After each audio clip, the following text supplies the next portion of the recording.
हम परमेश्वर के वचन की ओर चले और बाइबल से दानियेल भविष्यवक्ता का पुस्तक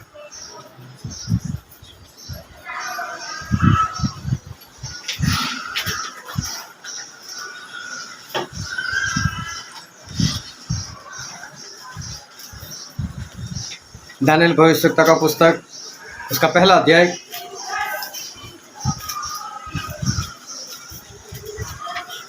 बाइबल पढ़ने वाला आगे बैठे। दानियेल भविष्यवक्ता का पुस्तक उसका पहला अध्याय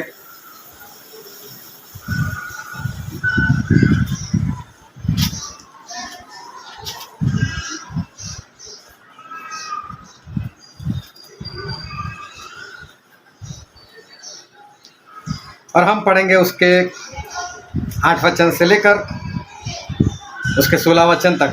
दानियेल 1:8 से 16।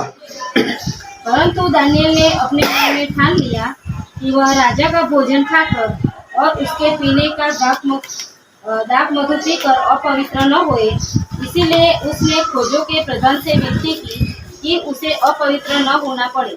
परमेश्वर ने खोजों के प्रधान के मन में दानियेल के प्रति कृपा और दया भर दी।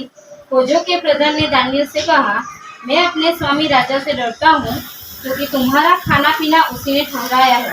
कहीं ऐसा न हो कि वह तेरा मुंह तेरे संग के जवानों से उतरा हुआ और उदास देखे और तुम मेरा सिर राजा के सामने जोखिम में डालो।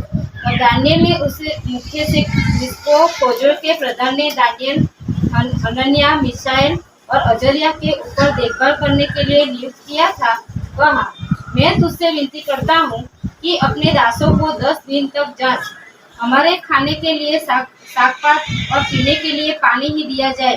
फिर 10 दिन के बाद हमारे मुंह और जो जवान राजा का भोजन खाते हैं उनके मुंह को दे, और जैसा तुझे देख पड़े उसी के अनुसार अपने दासों से व्यवहार करना। उनकी यह विनती उसने मान ली और 10 दिन तक उनको जांचता रहा। 10 दिन के बाद उनके मुंह राजा के भोजन के खाने वाले सब जवानों से अधिक अच्छे और चिकने दिखाई पड़े। तब वह मुखिया उनका भोजन और उनके पीने के लिए ठहराया हुआ दाख मधु दोनों छुड़ाकर उनको साग-पात देने लगा। परमेश्वर पिता का वचन हमारे लिए बहुत ही आशीषित है और परमेश्वर पिता का वचन सच्चा है। और बाइबल में लिखा है, यदि तू सच्चाई को जानेगा तो सच्चाई तुझे आज़ाद करेगी।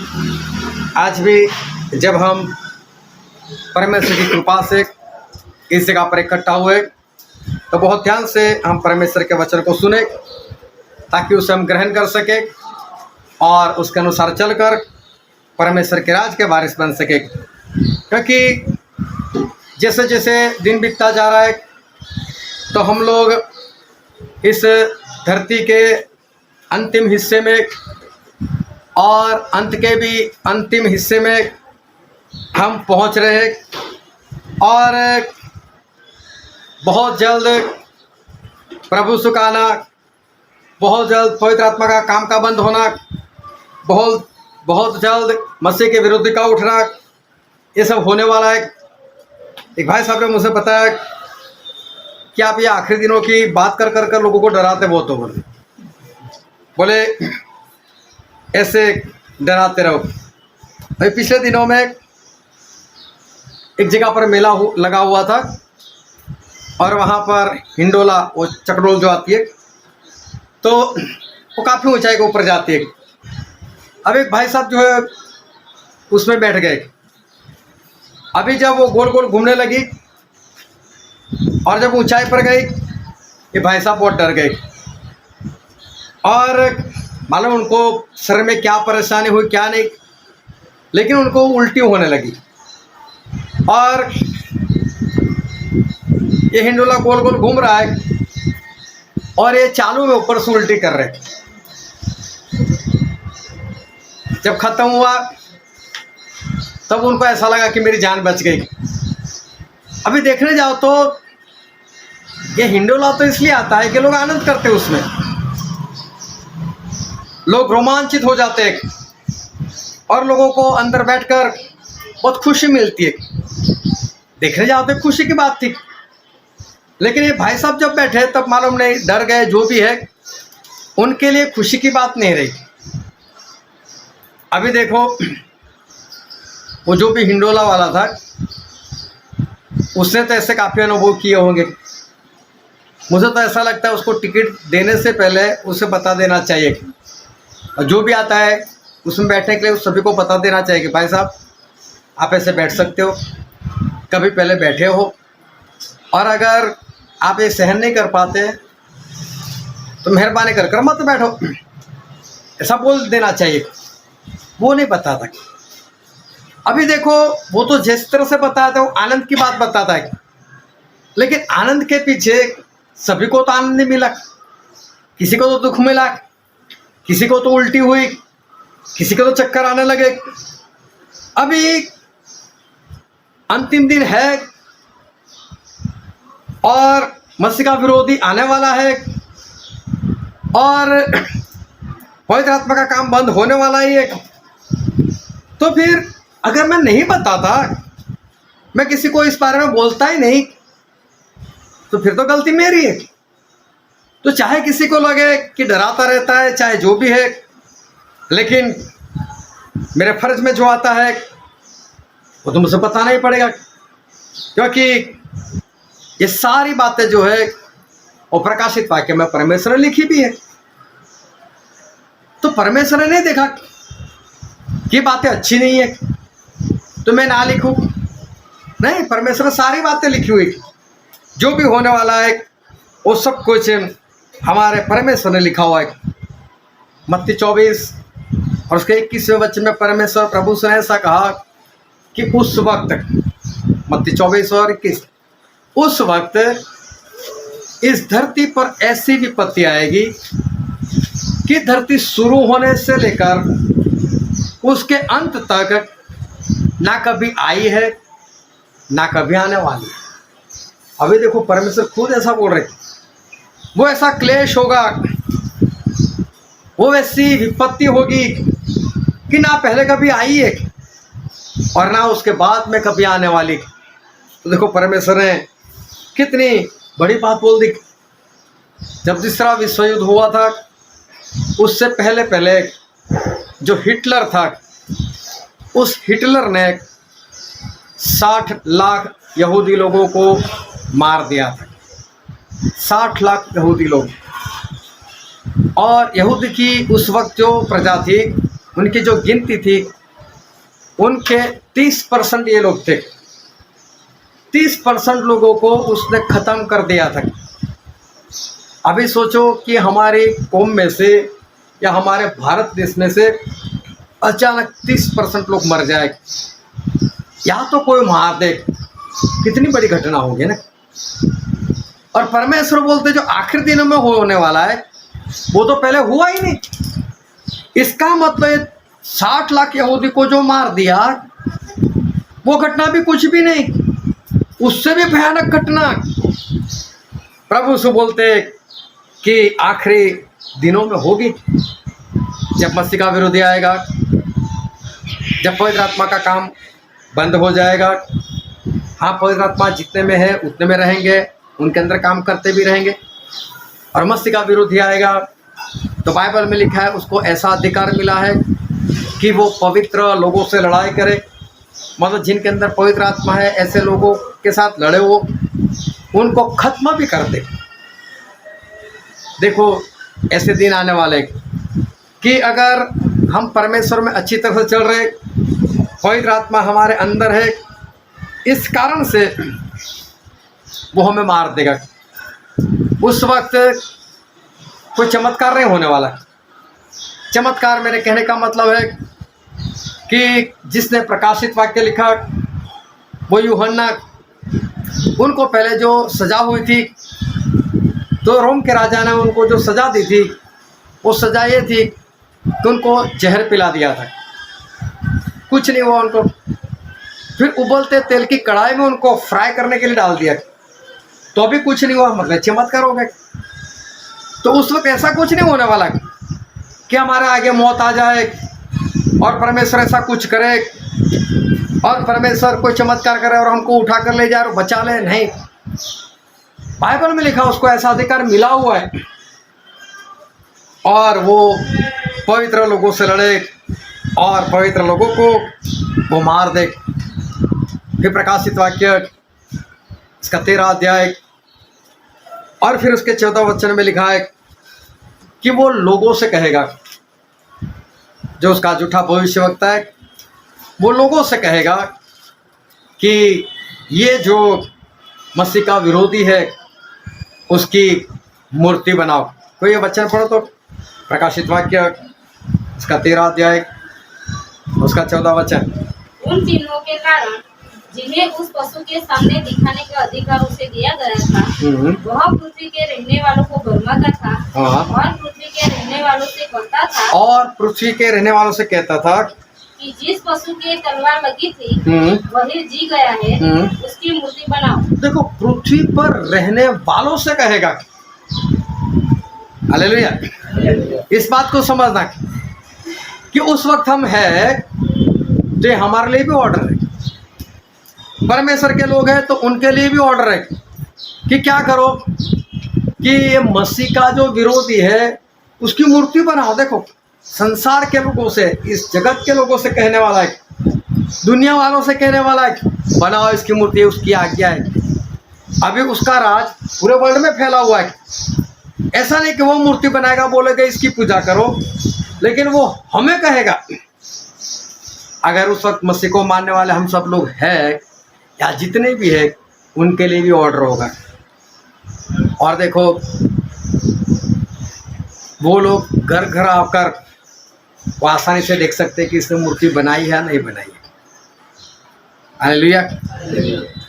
हमारे भारत देश में तकरीबन 130 करोड़ से ज़्यादा बस्ती है, और पिछले दिनों में जो कोरोना आया और कोरोना को लेकर जो वैक्सीन निकली, और कई लोगों को वैक्सीन जो है वो दी गई, और कई लोग, मतलब ज़्यादातर लोगों ने वैक्सीन ले ली।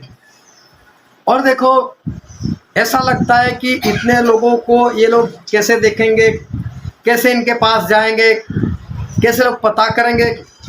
लेकिन ऐसा होने लगा ना, घर घर आने लगे, घर घर आकर पूछने लगे भाई साहब वैक्सीन लिया नहीं लिए, नहीं लिए, तो फिर वो लोग नंबर नोट कर कर जाते हैं, ये करते वो करते। तो इसका मतलब कि जब ये बारी भी आएगी मूर्ति बनाने की, तो घर घर आकर वो आसानी से देख सकते हैं कि भाई साहब मूर्ति बनाए कि नहीं, नहीं बनाए तो क्यों नहीं बनाए, चलो मरने के लिए तैयार हो जाओ। तो ऐसा आने वाले दिनों में वो होने वाला है।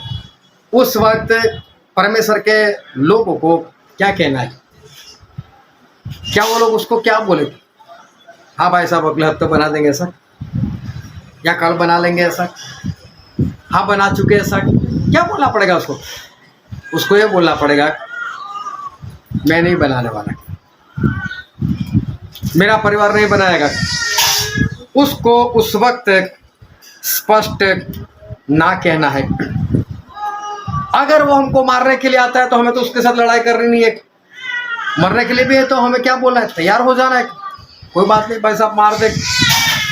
फिर आगे ऐसा लिखा है प्रकाशित वाक्य उसका 13 अध्याय उसका 15 वचन, उसे उस पशु की मूर्ति में प्राण डालने का अधिकार दिया गया कि पशु की मूर्ति बोलने लगे, और जितने लोग उस पशु की मूर्ति की पूजा न करे उन्हें मरवा डाले। हाँ, जो लोग उसकी पूजा ना करे उसको मरवा डाले। इसका मतलब जबरदस्ती करेंगे हमारे साथ, बोलेंगे करो, तो उसको क्या बोल रहा है हमको, हाँ या ना? अरे जोरों से बोलो, ये सीधी स्पष्ट बात है, इसमें कौन से एग्जाम जैसा लगता है। अगर वो बोले कि इस मूर्ति की आराधना करो तो हमें क्या बोलना है, हाँ या ना? हाँ।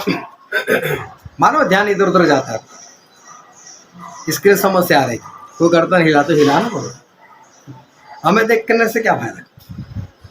हम ध्यान से वचन सुने तो आपका ध्यान जो है सिर्फ इधर बनाए रखो, कौन क्या करता है वो मत देखो।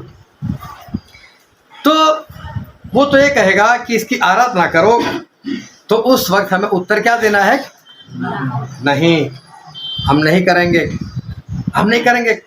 वो बोलेगा मरने के लिए तैयार जाऊंगा, कोई बात नहीं।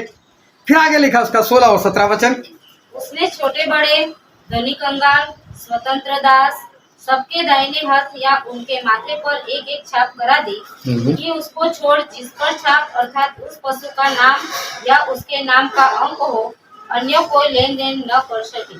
बाइबल में लिखा है वो लोगों को मुहर देगा, और जिसके पास वो मुहर ना हो वो किसी भी तरह की लेन देन जो है वो नहीं कर सकता। मतलब ना खरीद सकता है ना बेच सकता है, ना तो वो जॉब कर सकता है, ना तो वो कोई व्यापार कर सकता है। वो कुछ नहीं करेगा, उसकी कमाई जो है उसके हाथों से वो चली जाएगी। तो जब वो मुहर देंगे तो हमें क्या उत्तर देना है, हाँ या ना? हाँ, हमें उत्तर देना है उस वक्त कि हमें ये नहीं करना है। हम ये मुहर जो है वो हम ये मुहर नहीं लेंगे। अगर हमें स्वर्ग जाना है इस सारी बातों में हमें एक ही बोलना पड़ेगा कि हमें कुछ नहीं करना है। हालेलुया। अगर स्वर्ग में जाना है तो हमें इस सारी बातों में उनसे कहना पड़ेगा, नहीं ना, मैं ये नहीं करूँगा। और बहुत स्पष्ट, ऐसा नहीं कि घुमा फिरा कर उससे बात कर रही है, डायरेक्ट ही उससे हमें कहना पड़ेगा कि नहीं, मैं ये नहीं करूँगा और मैं ये करना नहीं चाहता। और हो सकता है आपकी ना की वजह से हो सकता है आपकी जान चली जाए। क्या चली जाए? जान चली जाए, मतलब मौत आ जाए। हो सकता है वो गन लेकर ही खड़े हो, आराधना करनी या नहीं करनी, क्या बोल रहा है? नहीं करनी। अभी सामने गन है, वो ध्यान से समझना आज कि परमेश्वर हमसे क्या कहने के लिए जा रहे। वो बोलते हैं मुहर ले लो, बेच नहीं सकते, खरीद नहीं सकते, जॉब नहीं कर सकते, कुछ भी नहीं, व्यापार नहीं कर सकते, पढ़ाई नहीं कर सकते, और गन लेकर खड़े होंगे, लेनी या नहीं लेनी। तो क्या बोलना पड़ेगा? नहीं, सामने ही क्या है, सामने मौत है। वो बोलेगा मसीह का विरोधी है, उसकी मूर्ति बनाओ। गन लेकर खड़े होंगे, बनाने के नहीं बनाने, तो क्या बोलना पड़ेगा? नहीं। और देखो उनके हाथों में जो मौत है वो मौत हमें दिखाई देगी। हो सकता है बच भी जाए, हो सकता है मौत हो भी जाए। लेकिन प्रकाशित वाक्य में ऐसा लिखा है, उसका 20वां अध्याय, उसका 4 और 5 वचन।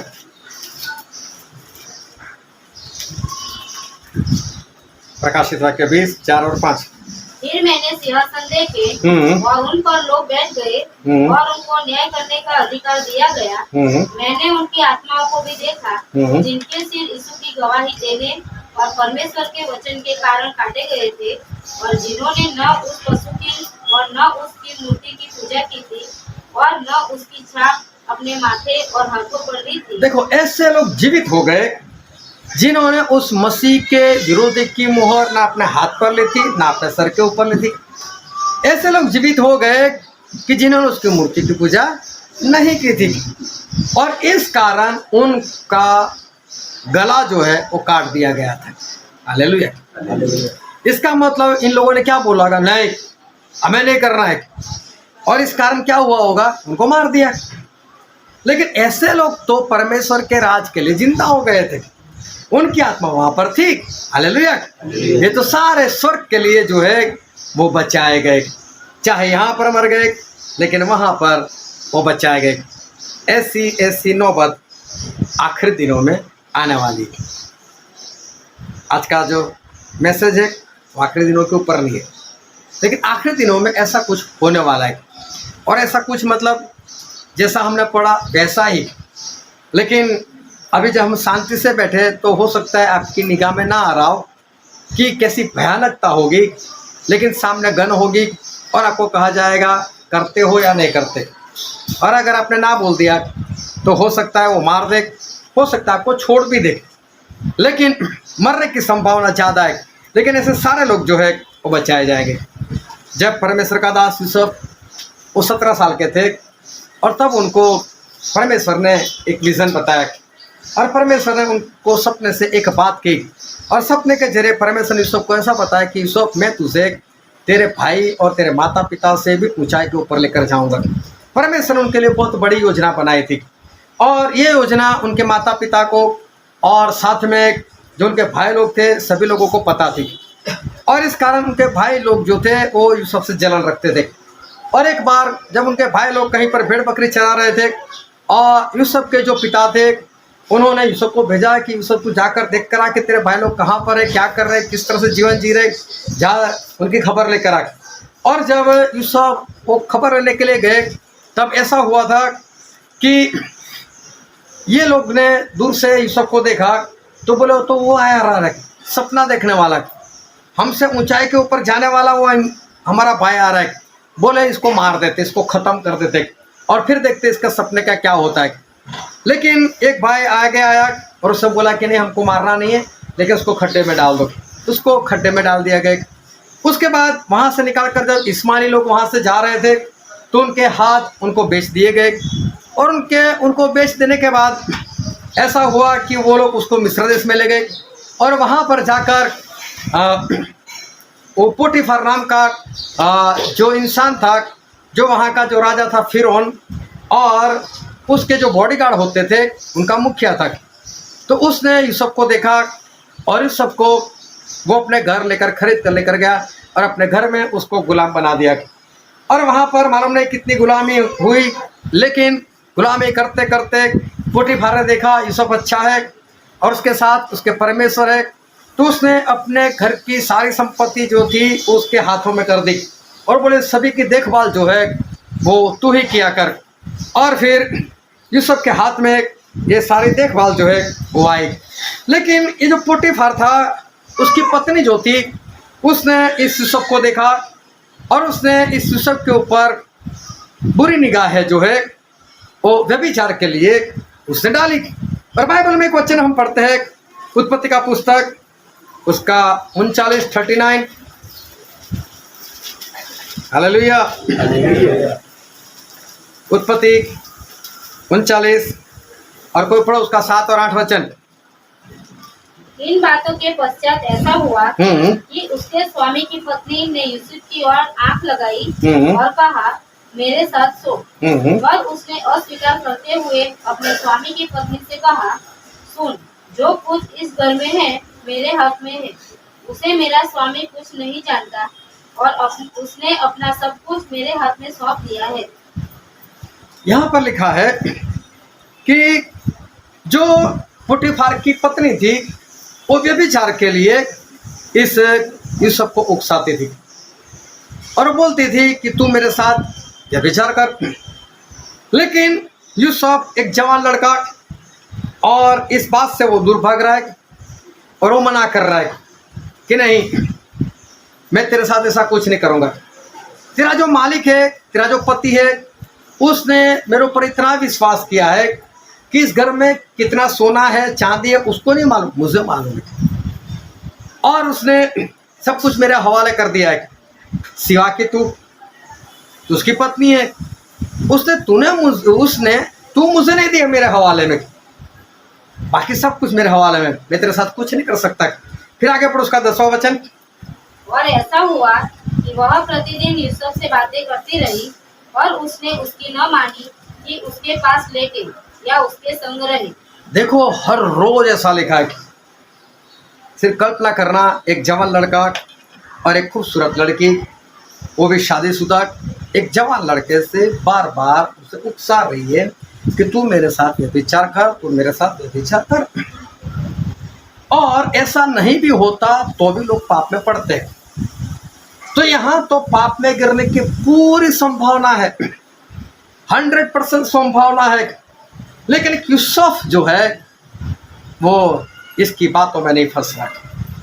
यूसुफ स्पष्ट बोल रहा है नहीं, मतलब नहीं।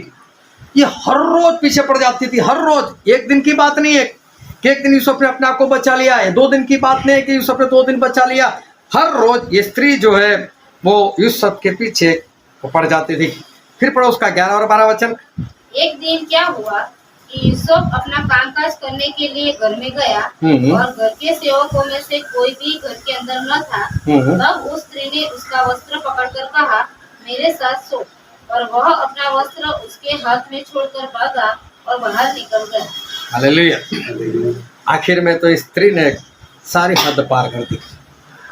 वो ध्यान समझता कि और एक बार कोई नहीं था घर में और यूसुफ किसी काम से उस कमरे में गया होगा और इसने उसको पकड़ लिया। आखिर और यूसुफ ने जब उसने कपड़ा पकड़ा होगा, यूसुफ ने कहा जो होगा देखा जाएगा, कपड़ा छोड़ दिया और वहां से भागा। ये सही में बहुत बड़ी बात थी। बहुत बड़ी बात इसलिए थी कि कपड़ा जो है वो अब गवाह बनेगा। कपड़ा जो है वो यूसुफ के विरोध में गवाही देगा कि यूसुफ यहाँ पर कुछ गलत करने के लिए आया था। लेकिन यूसुफ ने देखा कि जो होगा देखा जाएगा, मुझे मेरी मालकिन को खुश नहीं करना है, मुझे उसकी कृपा नहीं चाहिए, मुझे तो मेरे परमेश्वर को खुश करना है। और मेरे परमेश्वर किस बात से खुश होते हैं उनको मालूम है। वो व्यभिचार से भागते रहे, एक बार नहीं, दो बार नहीं, कई बार उन्होंने मुंह से एक ही बात निकाली, नहीं, एक ही बात बोला, ना मैं तेरे साथ कुछ नहीं करूंगा। और उसने अगर वो चाहता तो अगर वो ऐसा कुछ काम करता तो हो सकता है उसको पैसों में बहुत सारा फायदा हो जाता। उसकी मालकिन उसको 2 नंबर से बहुत सारे पैसे पिछले हिस्से से दे देती। लेकिन यूसुफ ने कभी भी ऐसा नहीं चाहा। जब स्त्री ने देख लिया कि नहीं फंसता, तो आखिर में उसको फंसा दिया। जब उसका पति आया तो बोला, देखो इस जिसको तू लेकर आया, ये गुलाम ने मेरे साथ क्या किया, देख, वो आज मेरे साथ जबरदस्ती करने के लिए आया था और देख उसका कपड़ा मेरे हाथ में रह गया। और उसके पति को क्रोध आया कि जिसके ऊपर मैंने इतना भरोसा किया उसने ऐसा किया। और यूसुफ को जाकर जेल में डाल दिया। वो ध्यान समझता है। लेकिन यूसुफ ने एक भी बार पोटीफार से भी नहीं कहा मेरी गलती नहीं है। अगर वो गलती बोलने के लिए जा रहा है, अगर वो सारी बातें बताए तो क्या होगा, पोटीफार अपनी पत्नी को छोड़ देगा, उसका तलाक हो जाएगा।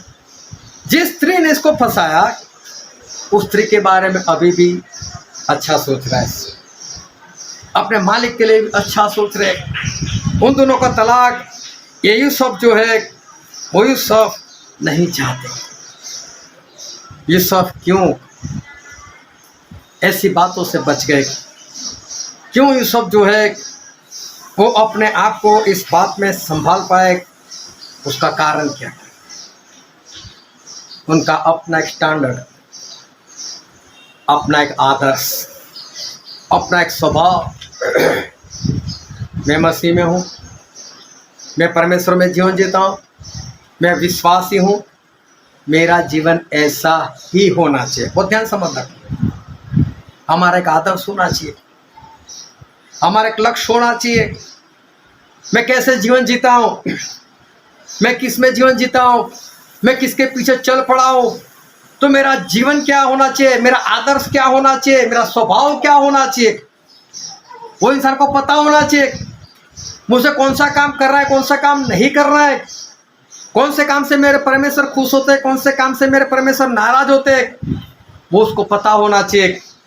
एक आदर्श उसका होना चाहिए कि बस मुझे इसी तरह से ही मुझे जीवन जीना है, मुझे ऐसे ही बना रहना है। और ये सारी बात यूसुफ अच्छे से जानते हैं। मुझे ऐसा ही जीवन जीना है, मुझे ऐसा ही करना है, मुझे नहीं ही करना है। ये सारी बातें यूसुफ जो है वो यूसुफ को मालूम है। और बाइबल में एक वचन लिखा है, हम पढ़ते इब्रानी उसका 13वां अध्याय और उसका 8वां वचन।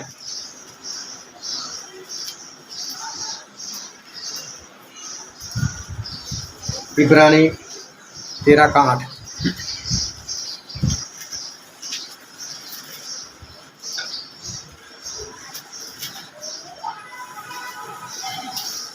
यीशु मसीह कल और आज और युगानुयुग एक सा है।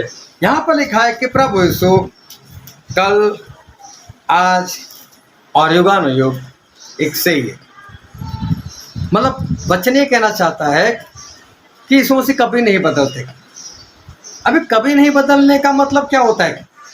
कभी नहीं बदलने का मतलब ये होता है उनका अपना एक आदर्श, अपना एक स्वभाव, अपने एक बात, बस जो उन्होंने तय किया है मुझे ऐसा ही करना है तो बस ऐसा ही। उसमें से इधर उधर की बात नहीं। कई बार ऐसा होता है कि लोग सोचते हैं कल से तो मेरा उपवास, कर भी लेते उपवास, लेकिन फिर होता क्या है, उसी दिन घर में अभी पत्नी को नहीं मालूम या तो मम्मी को नहीं मालूम, और उसी दिन कुछ अच्छा बना लिया, आदर्श जाए भाड़ में, उपवास कल, आज छोड़ो। और ध्यान से समझना, ये हमारा आदर्श की बात नहीं है। प्रभु यीशु कल, आज और युगानुयुग एक से है। मतलब जो हा है वो हाई है, जो ना है वो ना ही है। वो किसी भी वक्त, आधी रात को उठाकर पूछो, सुबह उठाकर बोलो, कभी भी हा है तो हाय ही है। वो आज भी हा है, 10 साल के बाद भी हा है, और 50 साल के बाद भी हा है। जो आज ना है वो कल भी ना है, वो हमेशा के लिए ना है। मैं कई लोगों को देखता हूं कि जब अप्रैल महीना आता है, फरवरी महीना आता है, और तब वो 40 दिन के उपवास शुरू होते हैं। वो 40 दिन, कई लोग ऐसे होते हैं कि जिनको शराब पीने की आदत होती है, छोड़ देते शराब, पर 40 दिन नहीं पीना। फिर कई लोग ऐसे होते हैं 40 दिन नॉनवेज खाना बंद कर देते, नहीं खाना। अभी देखो, अगर नॉनवेज खाना गलत है, गुनाह है, तो फिर 40 दिन क्यों? 365 दिन मत खाओ। शराब पीना भी गलत है, तो 40 दिन क्यों? 365 दिन ही मत करो। कि खाने पीने के लिए कोई दिन नहीं होते, लेकिन इनका कोई आदर्श नहीं है कि अभी ये करो तो 40 दिन के बाद ये करो। लोग कुछ भी कर सकते। तो प्रभु से नहीं बदलते। कहने का मतलब अपना एक कानून, अपना एक आदर्श कि मुझे इसी तरह से जीवन जीना है, मुझे इसी तरह से रहना है, मेरा यही स्वभाव रहेगा, मुझे वही करना है, बस। और यही बात यूसुफ में थी कि मेरा आदर्श क्या है, मैं कैसे जीवन जीना चाहता हूँ, मुझे कैसे जीवन जीना चाहिए, वो यूसुफ को मालूम है। इस यूसुफ को पता है कि मुझे क्या करना है, किस बात को मुझे हाँ बोलना है और किस बात में मुझे ना कहना है। ये यूसुफ जो है वो यूसुफ को सब पता है। इसलिए यूसुफ हर बार नहीं मतलब नहीं, चाहे पोटीफर की पत्नी एक बार बोले, चाहे 50 बार बोले, लेकिन नहीं मतलब नहीं। बस वो ना कि कभी हाँ जो है वो नहीं कर सकते। क्यों? क्योंकि यूसुफ जो है वो अपने परमेश्वर को वो जानते हैं। और यूसुफ जब अपनी भी पहचान देते हैं तो अपनी पहचान किससे देते हैं मालूम है? अपने परमेश्वर से देते हैं। यूना को भी पूछा गया, यूना तू कौन है? तो यूना ने क्या उत्तर दिया था मालूम? मैं आसमान और धरती बनाने वाले परमेश्वर का भक्त हूँ। हालेलुया। हम जो लोग हैं ना, हम परमेश्वर के नाम से जाने जाते हैं। हम क्या बोलते हैं अपने आप को? ख्रिस्ती, क्रिश्चियन, मसीही। तो प्रभु यीशु के नाम में लगता था ना, यीशु मसीह, यीशु ख्रिस्त, जीसस क्राइस्ट, क्रिश्चियन। तो हम लोग जो है वो परमेश्वर के नाम से जाने जाते हैं। हमारे पीछे परमेश्वर का नाम है। और ये सब जो है वो हमेशा अपनी पहचान जो है वो परमेश्वर से देते थे। अभी सोचो कि अगर कोई शराब पी रहा है, परमेश्वर को मानने वाला, और अगर उसको कोई पूछता है कि भाई साहब आप कौन हो? मैं यीशु मसीह का दास हूँ। अच्छा, मतलब यीशु मसीह भी पीते ही होंगे, फिर तो यही बात हो गई। अगर कोई व्यभिचार में है, किसको मानते हो? यीशु मसीह को मानते। अच्छा, तो वो भी व्यभिचार में होंगे। किसके नाम से हम जाने जाते हैं? तो जिसके नाम से हम जाने जाते हैं वो कैसे है, वो कितना पवित्र है। या तो हमें यह नहीं कहना चाहिए कि मैं मसीह को मानता हूं, और अगर हम उनके नाम से जाने जाते तो जैसे वो है वही आदर्श हमारे होने चाहिए। हालेलुया। वैसा ही जीवन हमारा होना चाहिए। तो ये सबको ये मालूम है कि मेरे परमेश्वर कैसे, और मैं तो परमेश्वर के नाम से जाना जाता हूं। जब वो जेल में थे और वहां पर राजा के 2 कैदी आए, दोनों को सपना आया। दोनों लोग ऐसे ही बैठे हुए थे निराश होकर के सपना आता है, लेकिन सपने का मतलब कौन बताए। और जेल में तो सारे कैदी होते, और जो कैदी होते वो कैसे मतलब बता सकते, वो तो गुंडे मवाली होते। तो यूसुफ ने इन लोगों को देखा कि ये दोनों लोग जो कुछ उदास से है, तो उनको पूछा, भाई साहब आप लोग उदास क्यों? अभी जेल में कौन खुश होता है? उदास क्यों होते, लेकिन इनकी उदासी कुछ ज्यादा थी। तो बोला, भाई आप उदास क्यों? तो बाइबल में हम पढ़ते हैं उत्पत्ति का पुस्तक, उसका 40वां अध्याय, उसका 8 वचन पढ़ो। उन्होंने उससे कहा, हम दोनों ने सपना देखा है और उनके फल का बताने वाला कोई भी नहीं। हाँ, यूसुफ ने जब उनको पूछा तो बोले, हम लोगों ने सपना देखा है, लेकिन सपने का मतलब यहाँ जेल में हमको कौन बताए। फिर यूसुफ ने उनसे कहा, तो बहुत ध्यान से समझना, यूसुफ ने उनको ऐसा कहा, क्या सपनों का फल कहना परमेश्वर का काम नहीं है? क्या सपने का मतलब बताना काम परमेश्वर का नहीं है? हालेलुया। देखो, एक कैदी, कैदी का मतलब क्या होता है मालूम है? वो गुनहगार है, उसने कोई ना कोई गुनाह किया है, लेकिन यूसुफ ने कोई गुनाह नहीं किया। वो तो सिर्फ यूसुफ जानते हैं, या तो परमेश्वर जानते हैं, और तो कोई जानता नहीं। साथी कैदी लोग क्या जानेंगे कि इसे तो गुनाह किया ही है। और वहां तो सभी लोगों को मालूम था कि यूसुफ ने कौन सा गुनाह किया है, सच में किया नहीं था, बात तो फैली हुई थी, यूसुफ ने ऐसा किया है। अभी सोचो, वो इंसान अपने मुंह से परमेश्वर का नाम ले, कि सपने का मतलब बताना तो परमेश्वर का काम है, तो सामने वाला क्या बोला है, बैठ भाई, तो कौन से जुर्म है मुझे मालूम है, परमेश्वर की बात मत कर। लेकिन सबको कुछ पड़ी नहीं है, वो मालूम है कि मैं परमेश्वर का ही भक्त हूँ और मैं परमेश्वर की बात करता हूँ। उनका आदर्श था, बता दिया। अभी लोगों ने सपना बताया, यूसुफ ने उनका मतलब भी बता दिया। उसके बाद फिर उनको सपना आया, तो फिर उनको पता चला कि यूसुफ मतलब बता सकते हैं, तो यूसुफ को उनके सामने लेकर जाया गया। और फिर हम बाइबल में पढ़ते हैं उत्पत्ति का पुस्तक, उसका 41वां अध्याय, उसका 15 और 16 वचन। फिरौन ने यूसुफ से कहा, मैंने एक स्वप्न देखा है और उसके फल का बताने वाला कोई भी नहीं, और मैंने तेरे विषय में सुना है कि तू स्वप्न सुनते ही उसका फल बता सकता है। देखो, फिरौन ऐसा बोल रहे कि यूसुफ, मैंने तेरे बारे में ऐसा सुना है कि जैसे ही तू सपना सुनता है तुरंत ही तू उसका मतलब बता देता है। फिर यूसुफ ने फिरौन से कहा, लेकिन यूसुफ फिरौन से ऐसी बातें करते हैं, मैं तो कुछ नहीं जानता, मैं तो कुछ नहीं जानता, परमेश्वर ही फिरौन के लिए शुभ भोजन देगा। लेकिन परमेश्वर ही इसका उत्तर देंगे। देखो, यूसुफ परमेश्वर के नाम से जाने जाते हैं। मैं ये कहना चाहता हूँ कि जिस परमेश्वर के नाम से हम जाने जाते हैं वो पवित्र है। अगर वो पवित्र है तो उनके नाम से अगर हम जाने जाते हैं तो हमारा जीवन भी उस परमेश्वर के जीवन के समान ही हमारा जीवन होना चाहिए। हालेलुया। कब कहाँ पर हमें ना बोलना है, कब कहाँ पर हमें हाँ बोलना है, ये हमको पता होना ही चाहिए। अगर आप परमेश्वर के नाम से किसी जगह पर खड़े रहते हो या किसी जगह पर स्टैंड लेते हो परमेश्वर के नाम से, तो परमेश्वर भी आपके लिए वो स्टैंड लेते।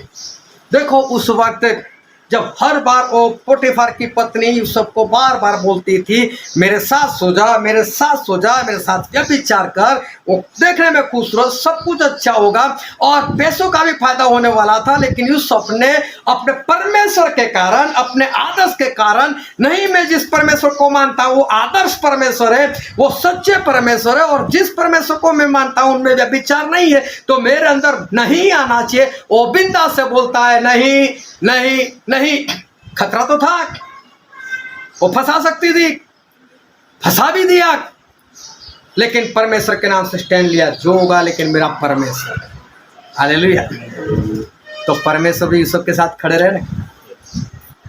ऐसे इंसान को मिस्र देश का जो उस वक्त महासत्ता था उसका प्राइम मिनिस्टर बना दिया। परमेश्वर भी उसके साथ खड़े रहे। आप परमेश्वर के साथ खड़े रहे तो नहीं, मेरे परमेश्वर मुझे ऐसा बोला इसलिए मैं ऐसा ही करूंगा। जब इस तरह से आप स्टैंड लेते हो, चाहे सामने आपकी पत्नी है, चाहे सामने आपका पति है, चाहे सामने बच्चे हैं, चाहे आपके रिश्तेदार है, चाहे कोई भी है, अगर वो बोलते हैं कि आज मैं आया हूँ आपके घर में, वो ध्यान समझना आपके घर में कोई बीमार है, उसकी बीमारी भयानक सी है और आप उसको अस्पताल लेने के लिए निकल ही रहे हो, अभी निकलने वाले थे तभी आपके कोई रिश्तेदार आ गए। अब आप उनको ऐसा बोलते हो, अच्छा आप गए तो चलो मैं बाद में जाऊंगा, बैठ जाते हो क्या? लेकिन अगर मीटिंग में जाना हो और रिश्तेदार आ जाए तो फिर क्या करते हो? अच्छा आप आया तो फिर, और रिश्तेदार भी कभी नहीं बोलेगा और हम आए यार, मीटिंग में जाते हो रुक जाओ, लेकिन अस्पताल जाते हो तो वो भी क्या, नहीं नहीं पहले वो काम करो, पहले वो काम करो, वो भी बोलेगा। हो सकता है वो भी आपके पीछे आ जाए। उस वक्त परमेश्वर के लिए आप नहीं खड़े रहते, आप अपने रिश्तेदार के साथ खड़े हो जाते हो और इसलिए परमेश्वर भी फिर आपके पक्ष में नहीं खड़े रहते। लेकिन यूसुफ परमेश्वर के साथ खड़े रहे, नहीं मेरा परमेश्वर पवित्र, मुझे जो नहीं करना है वो मैं नहीं करूँगा, चाहे जेल हो गई, लेकिन उसी कैदी को हमारे परमेश्वर ने ऊंचाई के ऊपर उठाया। तू मेरे लिए इतना स्टैंड लेता है, तो सब क्या मैं तेरे लिए स्टैंड नहीं ले सकता? मैं भी तुझे ऊंचाई के ऊपर लेकर जाऊँगा। और देखो उसको प्राइम मिनिस्टर बना दे। है किसी में हिम्मत कि ऐसे दोषी लोगों को क्यों आप प्राइम मिनिस्टर बना रहे हो? किसी ने फिर उनको बोला? किसी में हिम्मत आई? हालेलुया, क्योंकि परमेश्वर साथ थे, तो परमेश्वर इसको ऊंचाई के ऊपर वो ले गए। हम परमेश्वर के स्टैंड लेते तो हमारे परमेश्वर भी हमारे पक्ष में वो खड़े हो जाते। जब पतरस और यूहन्ना को पकड़े गए, उनको पकड़वाया गया और लोगों ने धमकी दी कि वो बोले प्रचार करो लेकिन यीशु का नाम मत लो, उनको मारा, उनका अपमान किया गया। और प्रेरितों के काम में ऐसा लिखा है, उसका 4था अध्याय, प्रेरितों के काम का 4था अध्याय और 18 से 20 वचन पढ़ो लो।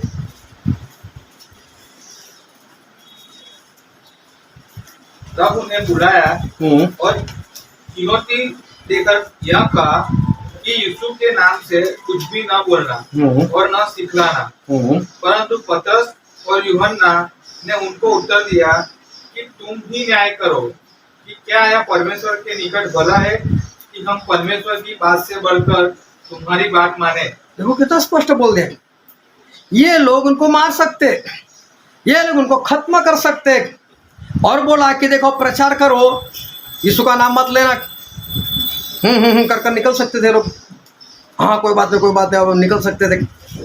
फिर हो सकता है दूसरे शहर में चला जाए, वहां पर प्रचार करते, जहाँ पर सतावट न हो ऐसी जगह पर चले जाते। ऐसा नहीं किया इन लोगों ने, बोले तुम ही तय करो, बोले तुम्हारी सुनी या परमेश्वर की सुने, बोलो तो। अभी ऐसा कहना मतलब मौत आ सकती थी, लेकिन ये लोग परमेश्वर के सामने खड़े रहे तो इनको जेल में डाल दिया गया। और फिर 5वां अध्याय उसका पढ़ो तो, प्रेरितों के काम उसका 5वां अध्याय उसका 19वां वचन।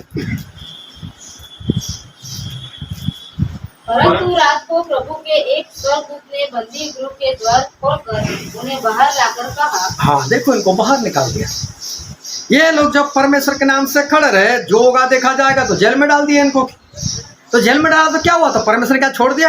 मैं कुछ नहीं कर सकता, परमेश्वर में स्वर्गदूत को भेजाओ, इनको छुड़ा कर लेकर आओ। और देखो वो लोग आजाद हो गए तुरंत। फिर बोला आप क्या करें? बोलो वहीं पर जाओ जहाँ से पकड़े गए थे, वहीं पर प्रचार करो। फिर प्रचार करने लगे। फिर पतरस पकड़े गए। अभी लोगों ने देखा कि पतरस तो रात में गायब हो जाता है, इसलिए क्या किया, 4-4 सिपाही, और 4-4 सिपाही ने अपनी बेड़ी, एक कोना अपने हाथ में तो दूसरा कोना पतरस के हाथ में, दोनों हाथ और दोनों पैर में बेड़ियां डाल दी और जेल में रख दिया उसको। अभी पतरस अगर भागना भी चाहे, पतरस कभी भागेंगे नहीं, लेकिन भागना चाहे तो पहले तो बेड़ियों को तोड़ना पड़ेगा। बेड़े तोड़ने से आवाज आती है। लेकिन देखो परमेश्वर ने पतरस के लिए स्टैंड लिया कि पतरस तू मेरे लिए इतना करता है तो क्या पतरस मैं तो छोड़ दूंगा। और देखो प्रेरितों के काम उसका 12 अध्याय और उसका 7 और 8 वचन। तो देखो प्रभु का एक स्वर्गदूत आ खड़ा हुआ और उस कोठरी में ज्योति चमकी और उसने पतरस की पसली पर हाथ मार के उसे जगाया और कहा उठ, फुर्ती कर, और उसके हाथ से जंजीरें खुलकर गिर पड़ी हाँ। तब स्वर्गदूत ने उससे कहा, कमर बांध और अपने जूते पहन ले।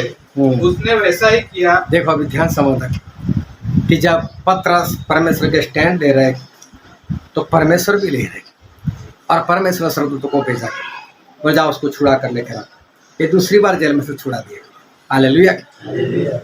हम डर जाते हैं, हम स्टैंड नहीं लेते। लेकिन देखो जितने जितने लोगों ने परमेश्वर का स्टैंड लिया तो परमेश्वर उनको कभी छोड़ा नहीं।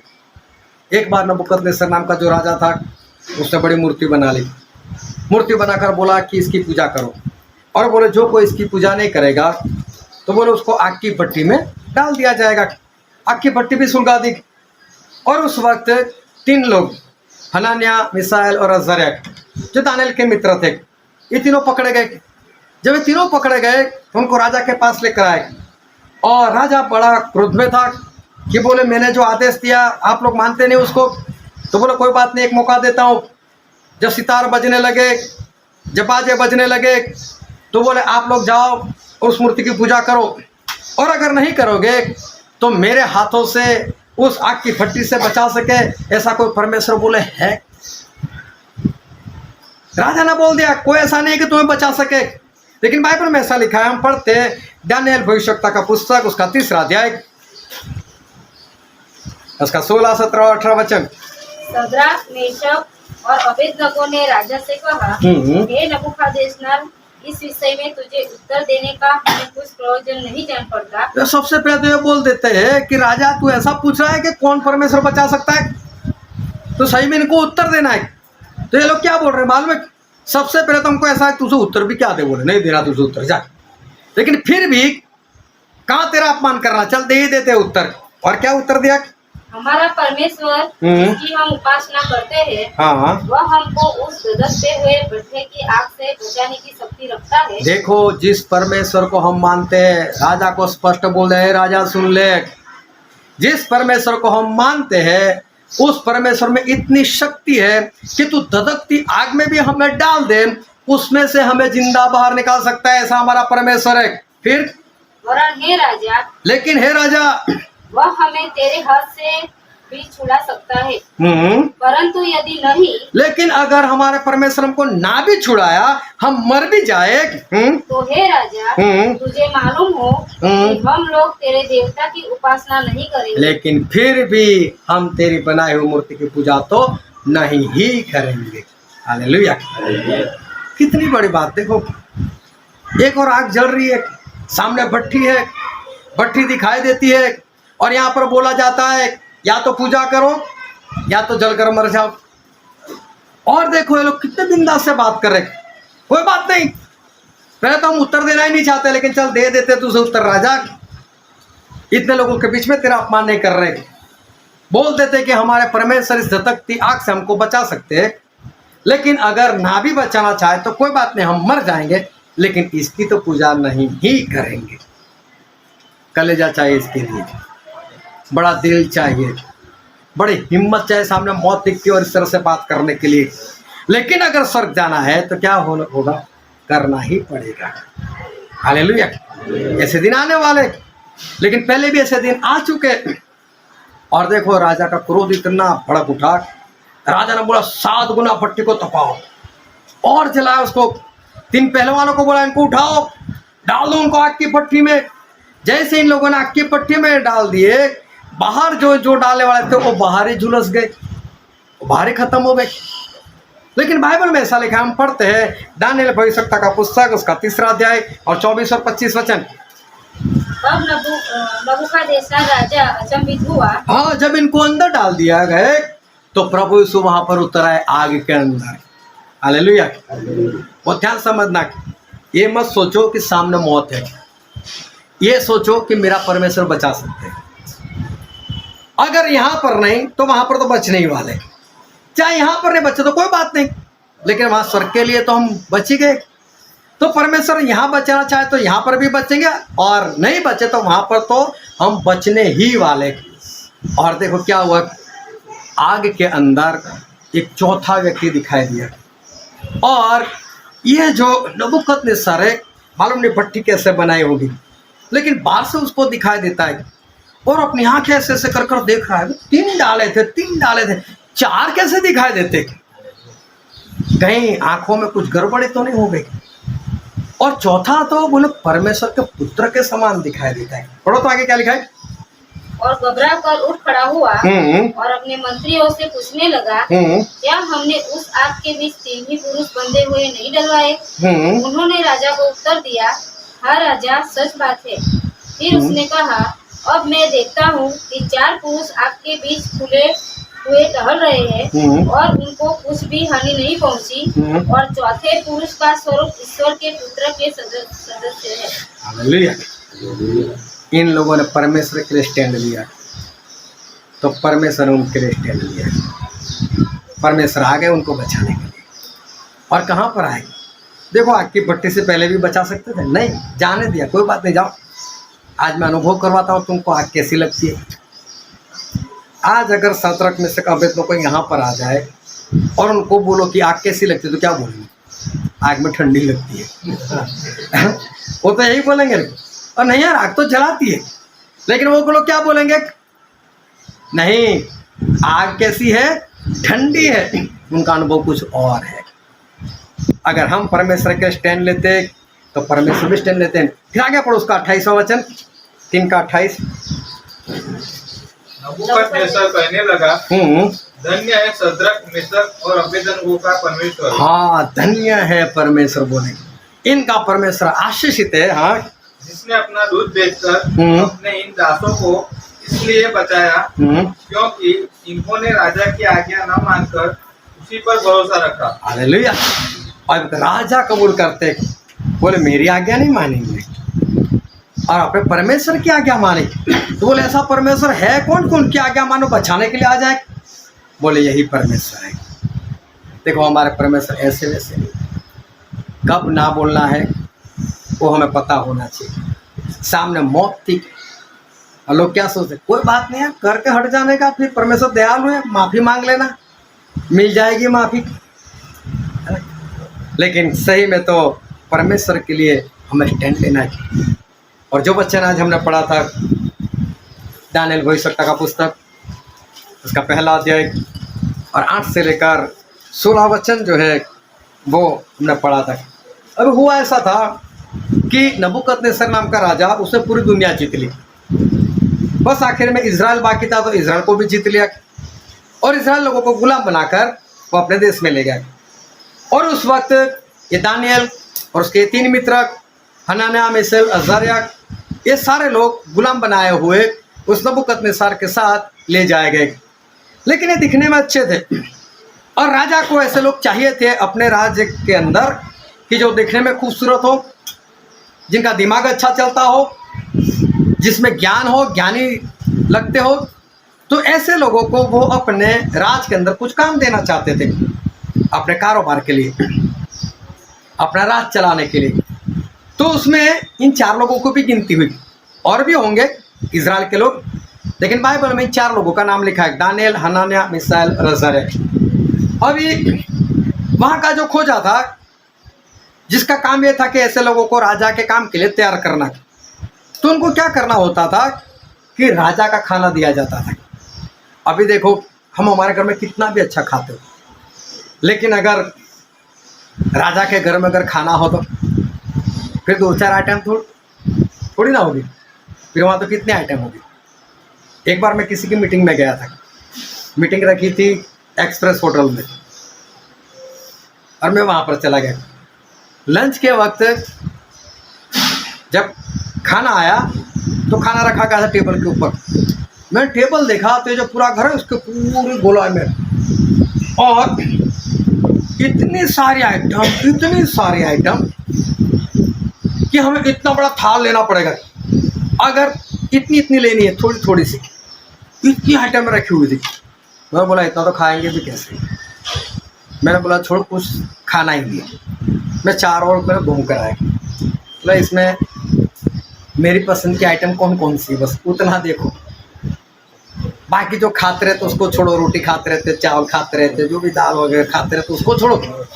हाँ, लेकिन जो खास आइटम है बस उसको एक बार देख लो। और मैंने वो खास आइटम ही खा ली बस। और मैंने कुछ नहीं खाया।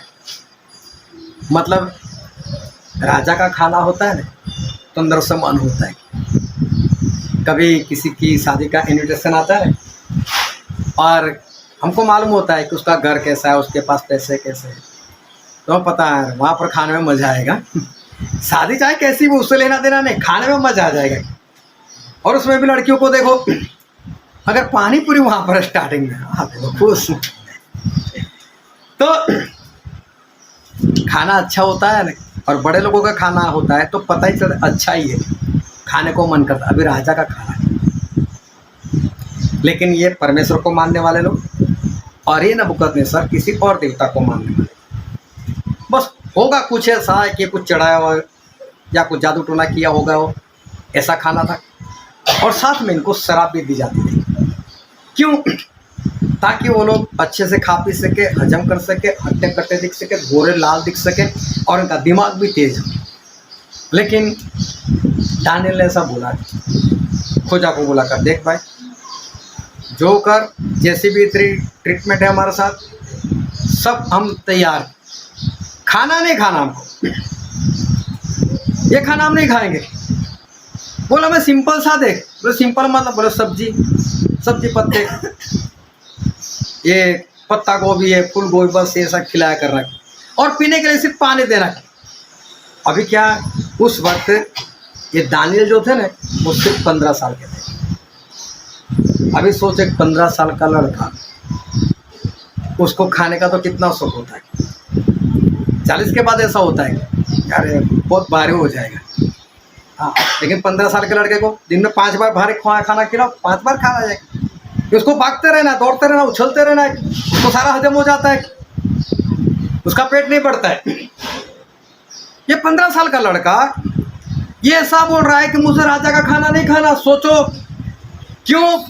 मेरा आदर्श, मैं जिस परमेश्वर को मानता हूँ वो परमेश्वर ऐसे खाने को मना कर रहे हैं।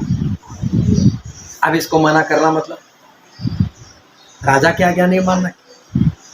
राजा की आज्ञा नहीं मानना मतलब क्या हो सकता है? मौत। देखो 15 साल की उम्र में दानियल स्टैंड लिया, जो होगा देखा जाएगा, नहीं खाना। साथ में अनन्या, मिसाएल, अजर्या, कोई बोलता है हाँ दानियल हम तेरे साथ, हम भी नहीं खाएंगे। तो लड़के तो और भी थे, बोले उनकी तुलना हमारे साथ कर लेना 10 दिन के बाद, किसकी हाइट बॉडी अच्छी बढ़ती है देख लेना, तू किसका चेहरा लाल दिखता है वो तू देख लेना। इसका मतलब और भी इजरायली होंगे, बाकी लोगों ने तो समझौता कर लिया होगा, राजा का खाना मिल रहा है। मुझे तो लगता है कुछ लड़कों ने बुला भी होगा दानियल को, अरे पागल हो गया, राजा का खाना मिल रहा है। नहीं हो सकता है किसी ने तो ये भी बोला कि दानियल तू खुद मरेगा, हमको भी मरवाएगा, क्योंकि हम भी इजराइल के हैं। लेकिन दानियल ने किसी को खुश करना नहीं चाहा। उन्होंने एक ही बात चाही, मैं मेरे परमेश्वर को खुश करूंगा और मैं किसी को भी खुश नहीं करूंगा। और पढ़ो तो दानियल भविष्यवक्ता को पुस्तक, उसका पहला अध्याय, उसका 8 वचन। परंतु दानियल ने अपने मन में ठान लिया कि वह राजा का भोजन खाकर और उसके पीने का दाख मधु पीकर अपवित्र न हुए। हाँ, उसने मना कर दिया, मैं अपवित्र नहीं होऊंगा, मेरे परमेश्वर पवित्र है। और देखो परमेश्वर के लिए उन्होंने स्टैंड लिया। दानियल ने किसी भी तरह का कोई समझौता यहाँ पर नहीं किया, ना किसी को खुश करने का प्रयत्न किया, सिर्फ अपने परमेश्वर को ही खुश करने का प्रयत्न किया। और परमेश्वर के साथ दानियल जो है वो बने रहे। और उसके बाद नबूकदनेस्सर को सपना आया। नबूकदनेस्सर बोला सपना भी बताओ और अर्थ भी बताओ। पूरी दुनिया से लोग आए वहाँ पर, लेकिन कोई भी नाम मतलब बता सका ना सपना बता सका। सपना किसी को पता ही नहीं चला। और राजा ने बोल दिया जितने भी ज्ञानी हो सभी को मार दो। और दानियल की भी गिनती ज्ञानी में। मारने वाले कहाँ पर गए मारने के लिए? दानियल के पास गए। और दानियल ने बोला राजा ने ऐसा क्यों बोला है कि मुझे मार दो? तो बोले ऐसा ऐसा हुआ है। अभी दानियल को तो बात का भी पता नहीं। और देखो मारने वाले दानियल के पास पहुँचे, लेकिन दानियल ने अपने परमेश्वर के लिए स्टैंड लिया था। अभी परमेश्वर उसके साथ खड़े, दानियल मैं हूँ ना, क्यों डरता है?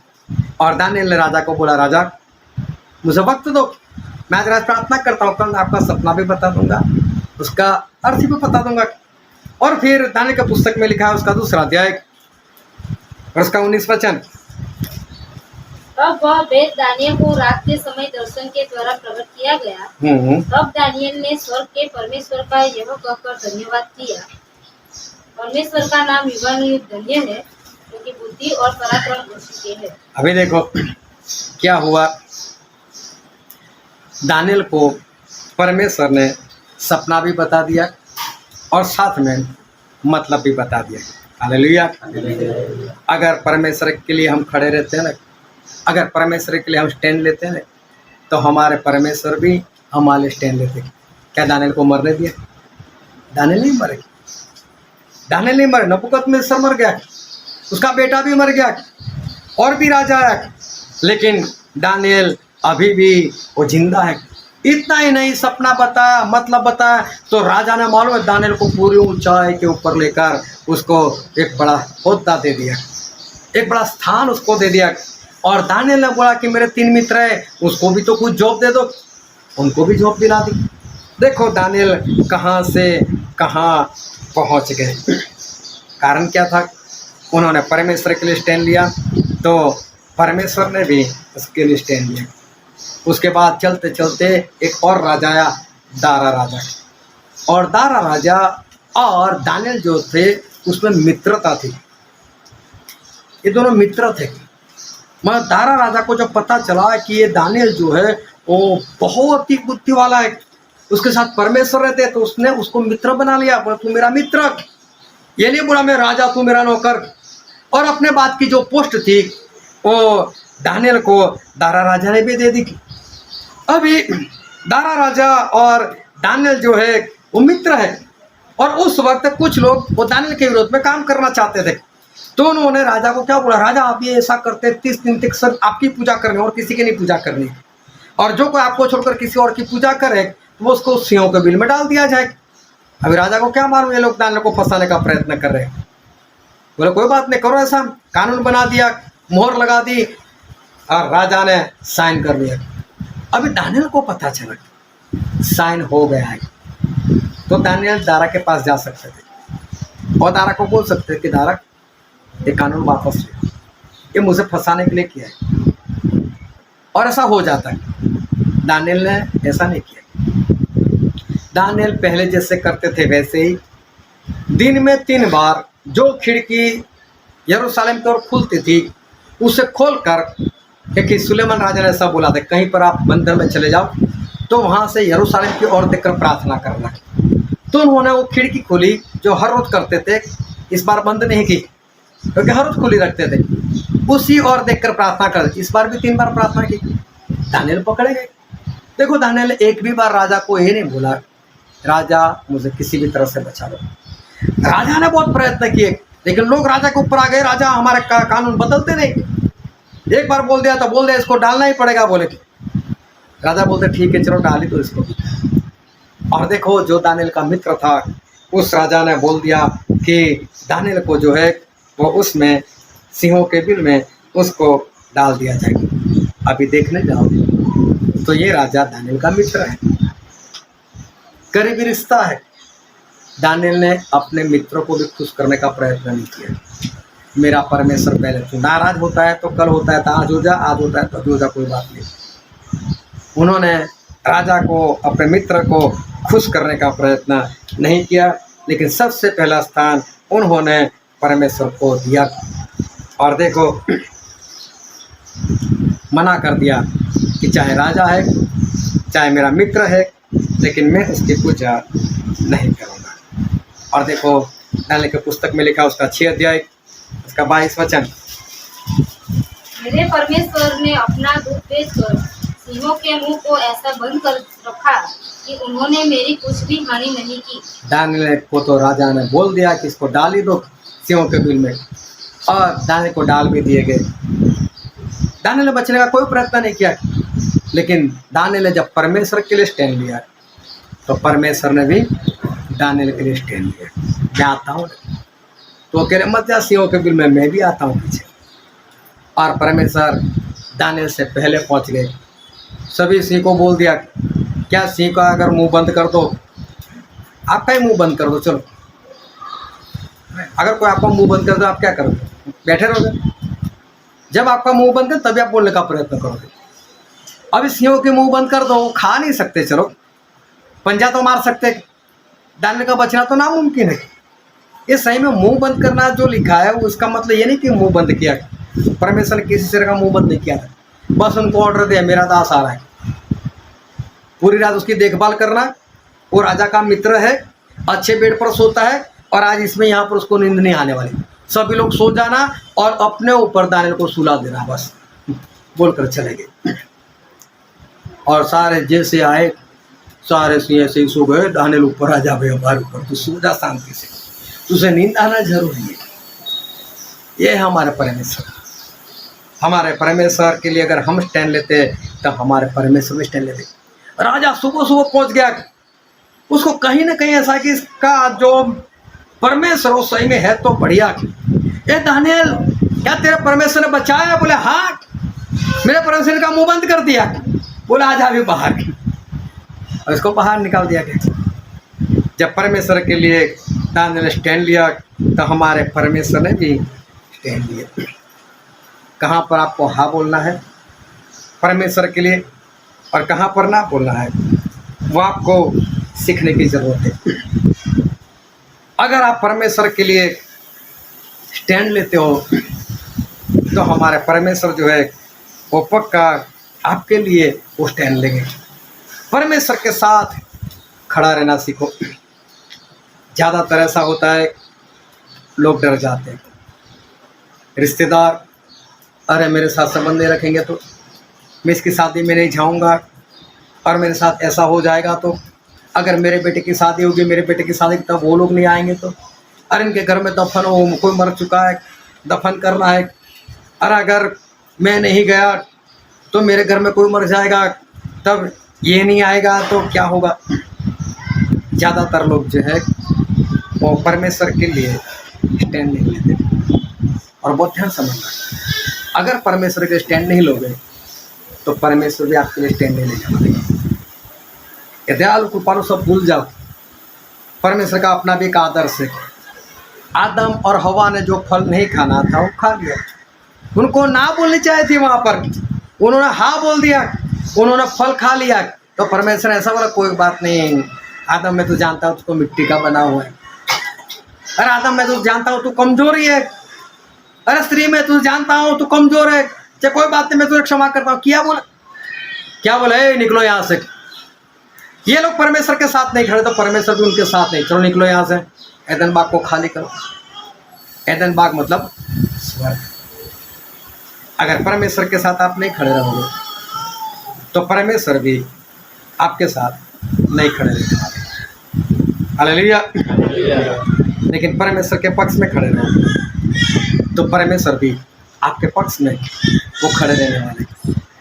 मैंने शुरू में एक बात बताई जो अंतिम दिनों के लिए बात थी, और अंतिम दिनों में ऐसा होगा कि मसीह का विरोधी आएगा, पवित्र आत्मा का काम बंद हो जाएगा, और झूठा भविष्यवक्ता ऐसा बोलेगा कि मसीह के विरोधी की मूर्ति बनाओ। ये उसका ऑर्डर है, वो आपके ऊपर राज कर रहा है। और कुछ वक्त होगा वो देखने के लिए भी आएगा कि आपने बनाई या नहीं बनाई। वो ऐसे देखने के लिए नहीं आएगा, वो 2-4 गन वाले को लेकर ही आएगा, जिनके हाथ में AK-47 होगी, या तो मशीन गन होगी, या तो तलवार होगी, लेकिन जो भी है लेकर आएगा बिंदास से, और बोलेगा आपने मूर्ति बनाई क्या? क्या बोल रहा है उसको? क्या बोल पाओगे उसको? जो आज एक छोटे से कारण के लिए मीटिंग को छोड़ देते। अगर पत्नी नहीं जाना है, और अगर आप नहीं गए, क्या पत्नी के पास गन थी? क्या पत्नी ने ये बोला था कि गया तो उड़ा दूंगा? अगर उस वक्त आप पक्ष में नहीं खड़े रहते परमेश्वर, क्या ये समझते कि उस वक्त आप खड़े रहेंगे परमेश्वर के सामने, और परमेश्वर के पक्ष में बिंदास से खड़ोगे, उसको बोलोगे कि हाँ मैं नहीं बनाने वाला? ये हिम्मत अगर आज आप में है ना, तो ही आप उस वक्त ये हिम्मत कर सकते। जब खाने के लिए ये दानियल ने मना किया, मैं नहीं खाऊंगा, तब उनकी हिम्मत बढ़ी। एक बार ना कहने की हिम्मत आई तो दूसरी बार आई, तीसरी बार आई। तब अपने मित्र राजा को बोला, तेरी पूजा मैं नहीं कर सकता, मैं तो मेरे परमेश्वर की प्रार्थना करूंगा। जब छोटे में आप ना बोलोगे ना, तो बढ़ते बढ़ते जब एंटी क्राइस्ट आएगा तब उसमें ना बोलोगे। जब आज कुछ नहीं है और तब आप डर जाते हो। शनिवार को मेरे घर, शुक्रवार को मार्टिन भाई के घर मीटिंग थी। बरसात आ गई, कई लोग रुक गए। अरे नमक के बनो पिघल जाते रास्ते में, क्या नमक के और पिघल जाते, बात ठीक है। बोल तो दिया ना, परमेश्वर पक्ष में नहीं खड़े रहे ना, मना कर दिया ना। मैंने पूछा भी, मेरे साथ भी ना बरसात था, तो बरसात तो हमारे लिए भी था, हम भी पहुंचे तो बरसात था ही। जितने भी आए बरसात में ही आए, लेकिन कोई भी पिघल नहीं गया।